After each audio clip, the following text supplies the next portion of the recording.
সাথে যুদ্ধের জন্য তোমরা যথাসাধ্য সাজ সরঞ্জাম, শক্তি ও ঘোড়া প্রস্তুত রাখবে এবং এই দিয়ে তোমরা আল্লাহর দুশমন ও তোমাদের দুশমনদের ভীত সন্ত্রস্ত করে দেবে।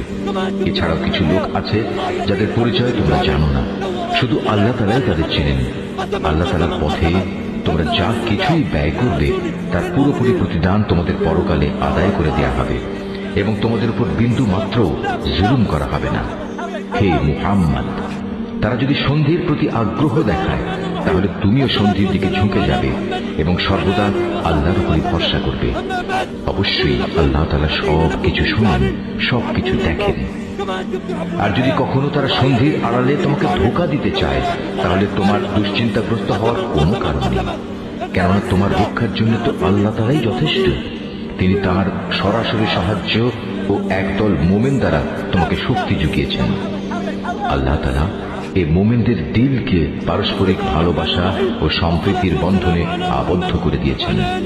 অথচ তুমি যদি দুনিয়ার যাবতীয় সম্পদ এর পেছনে ব্যয় করতে, তবু তুমি এই মানুষদের দিলকে ভালোবাসার বন্ধনে আবদ্ধ করতে পারতে না।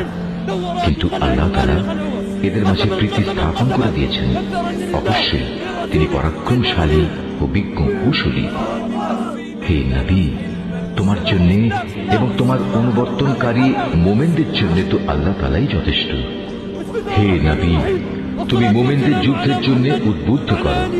মনে রেখো, তোমাদের মধ্যে 20 জন লোকও যদি ধৈর্যশীল হতে পারে তাহলে তারা 200 লোকের উপর বিজয়ী হবে। আবার তোমাদের মাঝে এমন লোকের সংখ্যা যদি 100 হয় তাহলে তারা 1000 লোকের উপর জয়লাভ করবে। এর কারণ হচ্ছে তারা এমন জাতি যারা আল্লাহর শক্তি সম্পর্কে কিছুই বুঝে না।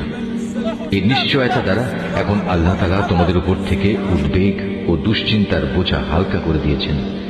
যেহেতু তিনি একথা জানেন তোমাদের মধ্যে কিছু দুর্বলতা রয়েছে, অতঃপর তোমাদের মধ্যে যদি 100 ধৈর্যশীল মানুষ থাকে তাহলে তারা 200-র উপর বিজয়ী হবে। আবার যদি থাকে তোমাদের 1000 ধৈর্যশীল ব্যক্তি তাহলে তারা আল্লাহ তাআলার হুকুমে বিজয়ী হবে 2000 লোকের উপর।